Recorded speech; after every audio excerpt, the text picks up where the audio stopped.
चलो स्टूडेंट्स, शुरू करते हैं हमारी एक्सरसाइज 1.2। अब ये एनसीईआरटी बेस्ड एक्सरसाइज है, जो कि एनसीईआरटी की 1.2 एक्सरसाइज है, उस पे बेस्ड हम क्वेश्चंस करेंगे। तो देखिए, पहले theorem 1.2 fundamental theorem of arithmetic. ये क्या थ्योरम है, इसे जान लेते हैं। Every composite number can be expressed और factorized as a product of primes and this factorization is unique apart from the order in which the prime factors occur। ठीक है, अब आपने ये पढ़ लिया, आप लोगों को समझ में नहीं आया होगा। चलिए ठीक है, समझाते हैं कि क्या है। देखिए कि जो कंपोजिट नंबर हैं, यानी कि जो प्राइम फैक्टर्स से नंबर बनते हैं, और प्राइम फैक्टर्स क्या होते हैं? प्राइम फैक्टर होते हैं जिनके अंदर एक और खुद का भाग जाए, वो प्राइम फैक्टर्स होते हैं। कि जैसे मान लीजिए 5 है। अब एक बात बताइए, 5 है, 5 के अंदर 5 का भाग जाता है और 1 का भाग जाता है, और 5 और 1 के अलावा 5 में और किसी चीज़ का भाग नहीं जाता। अब ऐसा थोड़ी है 3 का भाग 5 में चला जाएगा, नहीं। तो जो 5 है वो क्या हो गया? हमारा प्राइम फैक्टर। एक ऐसा नंबर जिसके अंदर खुद का और 1 का ही भाग जाए, वो होते हैं हमारे प्राइम फैक्टर।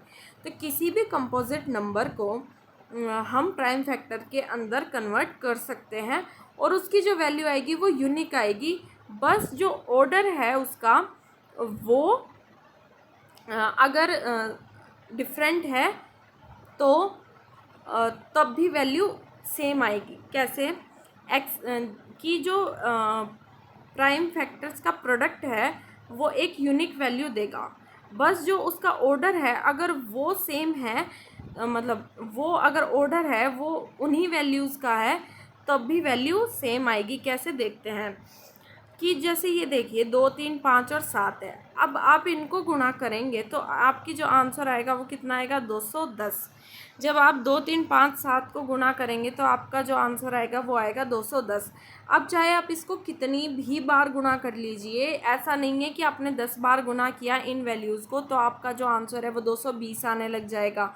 नहीं, अगर आप 2, 3, 5, 7 को गुणा करेंगे तो आपका आंसर 210 ही आएगा, चाहे आप इसको हज़ारों बार गुणा कर लीजिए। तो यानी कि 2, 3, 5, 7 को हमने गुणा किया तो हमारे पास एक यूनिक वैल्यू आई। इसका मतलब है कि जितने भी प्राइम फैक्टर्स हैं किसी कंपोजिट नंबर के, वो एक हमें यूनिक वैल्यू देंगे।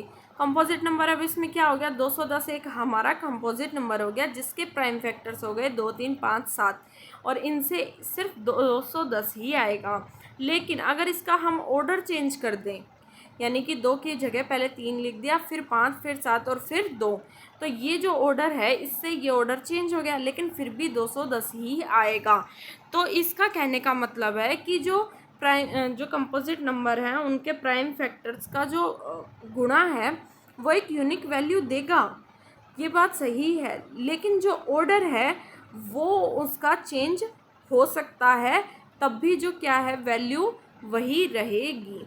Accept order of the value of the prime factors, उसके अलावा जो वैल्यू है वो क्या होगी? यूनिक होगी। आई होप आप सभी को समझ में आ गया। चलिए देखते हैं आगे। Express each number as a product of its prime factors. अब देखिए 140 को उसके प्राइम फैक्टर्स के अंदर एक्सप्रेस करना है, तो वो कैसे करते हैं ये देखते हैं। एलसीएम लीजिए 140 का। अगर आपको एलसीएम लेना भी नहीं आता है तो चलिए ठीक है, मैं सिखा देती हूँ। पहले देखिए, पहले आपने ये वैल्यू यहाँ लिख दी। 140 का एलसीएम लेना, 140 का प्राइम फैक्टराइजेशन करना है या 140 का एलसीएम लेना है, तो हमने 140 को लिख दिया। अब सबसे पहले प्राइम फैक्टर्स करने के लिए सबसे छोटा प्राइम फैक्टर होता है 2, फिर 3, फिर 5, फिर 7, फिर 11। ठीक है, ऐसे ये प्राइम फैक्टर्स होते हैं। तो सबसे पहले 140 को हम 2 से डिवाइड करेंगे। अगर 2 में डिवाइड जा रहा है तो ठीक है, हम डिवाइड कर देते हैं। तो हमने इसका डिवाइड किया 2 में, तो ये आ गया 70। अब फिर से हम 2 में ही डिवाइड करेंगे तो ये आ गया 35। अब फिर से 2 में करेंगे तो 2 में 35 का डिवाइड नहीं जाएगा। ठीक है, नहीं करते। फिर उसके बाद वाला प्राइम फैक्टर देखिए 3 में 35 का डिवाइड दीजिए, ये भी नहीं जा रहा। फिर देखिए 5 अब 5 में 35 का डिवाइड जा रहा है 7 टाइम्स, तो हम लिख देंगे 5 और 7 टाइम्स चला गया। अब 7 का 7 में डिवाइड चला जाएगा क्योंकि 7 एक प्राइम फैक्टर है और ये आ गया 1। तो जब तक 1 नहीं आएगा हम प्राइम फैक्टर किए जाएंगे। अब 140 के प्राइम फैक्टर हो गए 2 इंटू 2 इंटू 5 इंटू 7, ये इसके प्राइम फैक्टर्स हो गए। चलिए देखते हैं नेक्स्ट क्वेश्चन। नेक्स्ट क्वेश्चन है 156 के प्राइम फैक्टर करना। तो सबसे पहले वही कि हम पहले 2 से डिवाइड देंगे। 2 से गया 78 टाइम्स, फिर 2 से गया 39 टाइम्स। अब 2 में डिवाइड नहीं जा रहा, फिर हम देखेंगे 3 में जा रहा है 13 टाइम्स। अब 13 एक प्राइम फैक्टर है तो 13 का डिवाइड 13 में ही जाएगा और ये बच गया हमारा 1। तो जो 156 है उसके प्राइम फैक्टर्स हो गए 2 इंटू 2 इंटू 3 इंटू 13। तो ये इनको प्राइम फैक्टर्स में कन्वर्ट करना होता है। और ये जो सवाल हैं ये 3 सवाल मैं आपको करने के लिए देती हूँ। मैंने आपको 2 सवाल बता दिए। प्राइम फैक्टर कुछ नहीं है, एलसीएम है, और एलसीएम कैसे लिया जाता है ये मैंने आपको बता दिया। तो अब आप ये 3 सवाल खुद करना। चलिए देखते हैं अगला सवाल। नेक्स्ट क्वेश्चन है find the LCM and HCF of the following pairs and verify that LCM into HCF बराबर प्रोडक्ट ऑफ 2 नंबर्स। यानी कि जो ये 2 नंबर्स हैं 26 और 91, इनका एलसीएम और इनका एचसीएफ दोनों का मल्टीप्लाई बराबर होगा 26 इंटू 91 के मल्टीप्लाई के। ये हमें प्रूव करना है। तो चलिए देखते हैं। हमने इसमें 2 मेथड हैं। एक जो बच्चों वाला मेथड होता है वो भी मैं आपको बता देती हूँ, और एक जो आपको जिस मेथड से करना है। और इस मेथड से आपको हो सकता है अगर आपने बच्चों वाला मेथड हमेशा किया है तो आपको इस मेथड में थोड़ी दिक्कतें आए, लेकिन बाद में आप इस मेथड से बहुत इजीली कर पाएंगे। तो मेरा रिकमेंडेशन यही है कि आप इसी मेथड को अपनाएं। चलिए देखते हैं सवाल। तो 26 और 91 का हमने प्राइम फैक्टराइजेशन कर लिया, यानी उनका एलसीएम ले लिया। तो ये जाएगा 2 और 13 टाइम्स, और ये जाएगा 7 और 13 टाइम्स। अब देखिए हमने इसमें 7 से ही क्यों लिया, क्योंकि जो 91 है उसका डिवाइड 2 में भी नहीं जा रहा, 3 में भी नहीं जा रहा, 5 में नहीं जा रहा, इसलिए हमने इसको 7 से डिवाइड किया। तो जो इनकी वैल्यूज़ है वो आ गई 2 इंटू 13 और 7 इंटू 13। अब देखिए एचसीएफ और एलसीएम क्या होगा इनका। एचसीएफ होता है हाईएस्ट कॉमन फैक्टर। एक बात बताइए, इसमें और इसमें दोनों में कौन सी वैल्यू कॉमन है? 2 कॉमन है? नहीं। 7 कॉमन है? नहीं। जो 13 है वो इन दोनों ही वैल्यूज़ में है। 26 में भी 13 है और 91 में भी 13 है। तो 13 एक ऐसा हाईएस्ट कॉमन फैक्टर हो गया जो दोनों के अंदर है। तो 13 इसका क्या हो जाएगा? एचसीएफ। अब एलसीएम कैसे निकालते हैं? एलसीएम देखिए, एक तो मेथड है कि आप दोनों ही वैल्यूज़ को 26 को और 91 को लिखें। 26 और 91 को अगर आप लिखेंगे फिर दोनों का एक साथ एलसीएम लेंगे तो वो एलसीएम दोनों का माना जाएगा। लेकिन आप अलग अलग एलसीएम से कैसे निकाल सकते हैं ये देखिए। अब इनका एलसीएम कैसे निकलेगा? 2 इन दोनों में एक ही बार है, एक बार लिख दिया। 7 एक बार है दोनों में, एक बार लिख दिया। अब 13 इन दोनों में दो बार आ रहा है, इसमें भी और इसमें भी, तो हम इसको सिर्फ एक बार लिखेंगे। ठीक है, ये इसका एलसीएम लेना होता है। अब मान लीजिए यहाँ पे होता है इंटू 2 और इंटू 2, तो हम उसको जब एलसीएम लेते तो भी उसको सिर्फ एक बार इंटू 2 लिखते हैं। ठीक है, और फिर एचसीएफ जो होता वो 13 भी 2 बार आ रहा था और 2 भी 2 बार आ रहा था। तो जो एचसीएफ है वो हो जाता हमारा 13 इंटू 2। तो एचसीएफ हो जाता हमारा 26 और जो एलसीएम है उसमें भी 2 मल्टीप्लाई हो जाता। लेकिन अभी हमारे पास सिर्फ एक ही चीज़ कॉमन है तो हम एक ही चीज़ से करेंगे। तो 13 इसका एचसीएफ हो गया और एलसीएम हो गया 2, 7, और इन दोनों को दो हैं तो एक बार लिखेंगे तो ये हो गया 13। ये इसका हो गया एलसीएम। अब हमें वेरीफाई करना है कि प्रोडक्ट ऑफ 2 नंबर्स बराबर होता है एलसीएम इंटू एचसीएफ।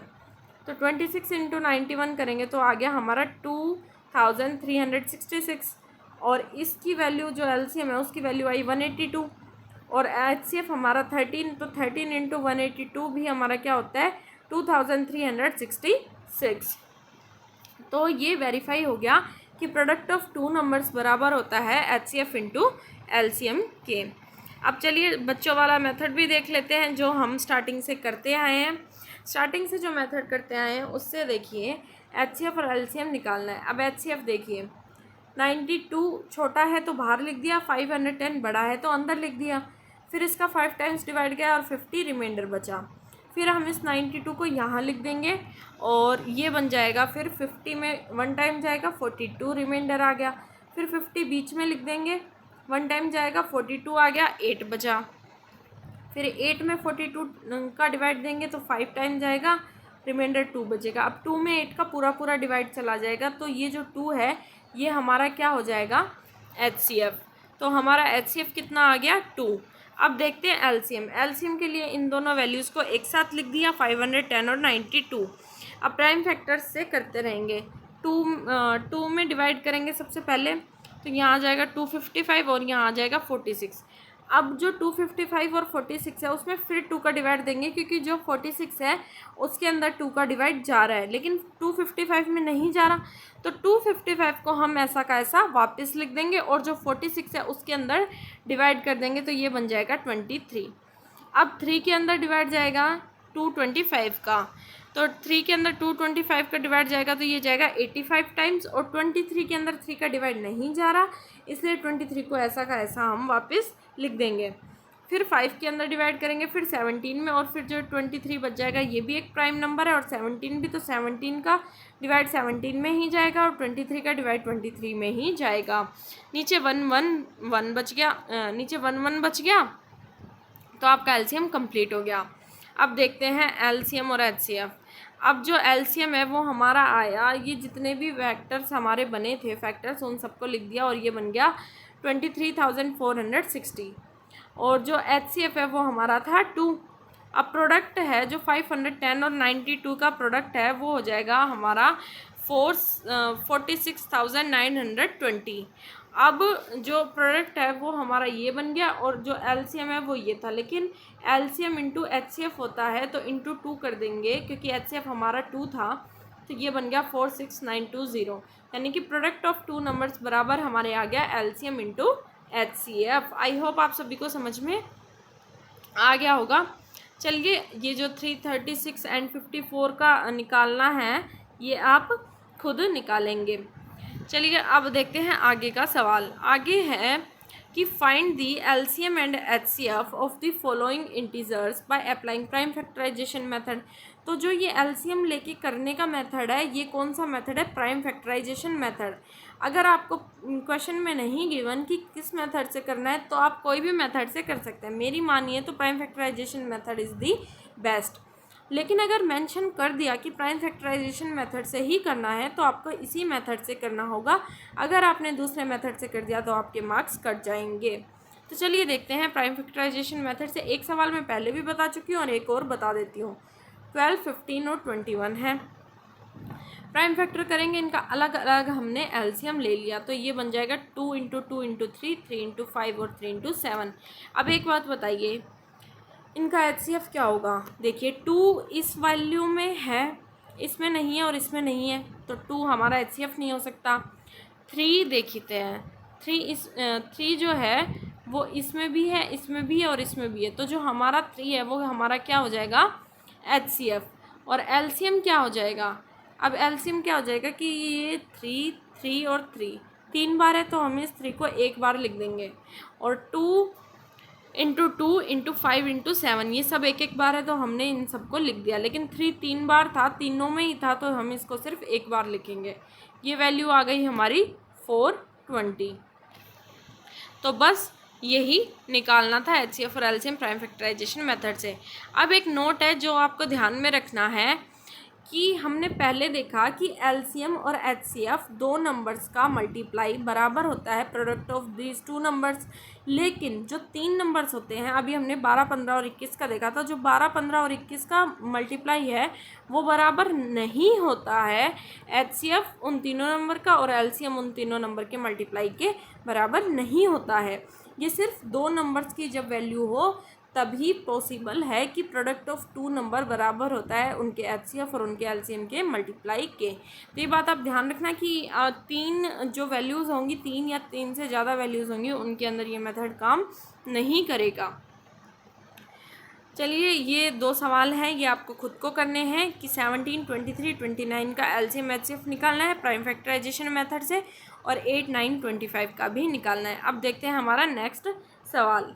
नेक्स्ट सवाल है कि given that HCF of 306 and 657 का एचसीएफ हमें गिवन है 9। अब हमें एलसीएम फाइंड करना है। तो एक बात बताइए, हमने एक रिलेशन देखा है कि एचसीएफ इंटू एलसीएम बराबर product of these two numbers. तो हम लिख देंगे एचसीएफ बराबर एलसीएम, एचसीएफ इंटू एलसीएम बराबर product of these two numbers. अब एचसीएफ हमारा 9 है और एलसीएम हमें फाइंड करना है, और product of these two numbers हो जाएगा 306 इंटू 657। तो जो एलसीएम है उसके लिए एलसीएम तो यहीं रह जाएगा, और ये जो 9 है ये डिवाइड में चला जाएगा। तो ये हमारी वैल्यू आ जाएगी 22,338। तो ये हमारा क्या आ जाएगा, एलसीएम आ जाएगा। आई होप आप सभी को समझ में आ गया। बेसिक जो सवाल थे प्राइम फैक्टराइजेशन मेथड पे वो मैंने आपको बता दिए। इसे और जो 1.2 एक्सरसाइज के जो सवाल बच गए हैं जो थोड़े इससे टफ लेवल के हैं, वो हम नेक्स्ट वीडियो में कवर कर लेंगे। चलिए टाटा बाय बाय, आज के लिए बस इतना ही।